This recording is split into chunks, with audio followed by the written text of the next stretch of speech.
दुलाराय बर' फरायसाया मानो सिरि थादों नै आसाम सरकारा जोंनि स्कुलखौ जोंनि कलेजखौ सरकारि खालामनो हाला होननानै लेखा लिरना हरबाय होननानै रायजोनो मानो फोरमायना होआखै सों दुलाराय बर' फरायसा आफादनियाव सों होननानै आं दिनै रायजोखौ बुंदों। बिथांमोनाबो मोनथिनो लुबैयोना दिनै दिल्ली सरकारा दिनै NIT-आ सिलचरावनो दोङो नोंसोरनि सेन्ट्रेल इउनिभारसिटिया तेजपुरनि खाथियावनो बेयावनो फरायहैथां होननानै दिनै नेगेटिभ लिरनानै हरबाय माइनास लिरनानै हरबाय। बेफोर खोथाखौ दुलाराय बर' फरायसा आफादा रायजोनो फोरमायना फोरमायाखै होनबा बिथांमोनहा बुंदों जों जेबो फोरमायाखै नों बुंब्लासो जों सिनायदों जों मिथिदों।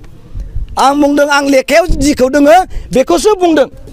दिल्ली सरकारा बिउरोक्रेट्सफोरा IAS अफिसार IPS अफिसारफोरा जोंखौ लिरना हरदों आं बेखौसो बुंदों होननानै आं दिनै रायजोनो फोरमायनानै होदों नङा होमबा सैथोखौसो बुंनांगोन। लेखाया डायलगआवथ' बयबो होनो हायो सोरबा बुंफैगोन जुमदुवार कलेजआ सरकारि जाबाय नाथाय लेखायाव लिरबाय आसामा जों खालामनो हाया नोंसोर खालामनानै ला जोब्बाय लेखाखौ बिदो आंथ' होजोब्बाय लेखाखौ सोंदो रन्जन दैमारिया बबेयाव दङ सोंदो स्कुल सरकारि खालामनायनि लेखाया बबेयाव दङ सोंदो सेन्ट्रेल ट्राइबेल इउनिभारसिटिखौ सरकारि खालामगोन होननाय लेखाया बहा दङ बिदो नङा आं बे खोथाखौनो बुंदों। दा बुंनांगौ गोबां दङ रायजो राजानो फोरमायनांगौ गोबां दङ जेखौ बुंबाय बेनो सैथो।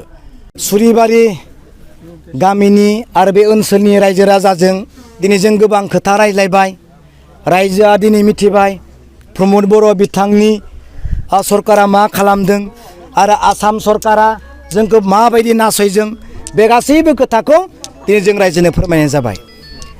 सिदा खोथाया बेनो जों दिनै BTC-खौ राज खालामनो थाखायसो जोङो आरो बासायनो थाखायसो दिनै जों ओंखारदों।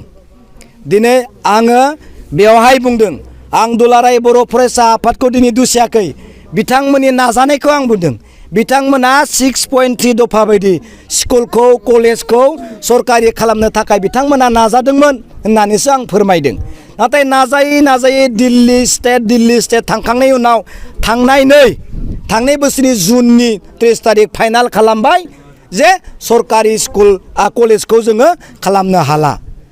रायजोनो मानो फोरमायनानै होआखै दुलाराय बर' फरायसाया मानो सिरि थादों नै आसाम सरकारा जोंनि स्कुलखौ जोंनि कलेजखौ सरकारि खालामनो हाला होननानै लेखा लिरना हरबाय होननानै रायजोनो मानो फोरमायना होआखै सों दुलाराय बर' फरायसा आफादनियाव सों होननानै आं दिनै रायजोखौ बुंदों। बिथांमोनाबो मोनथिनो लुबैयोना दिनै दिल्ली सरकारा दिनै NIT-आ सिलचरावनो दोङो नोंसोरनि सेन्ट्रेल इउनिभारसिटिया तेजपुरनि खाथियावनो बेयावनो फरायहैथां होननानै दिनै नेगेटिभ लिरनानै हरबाय माइनास लिरनानै हरबाय।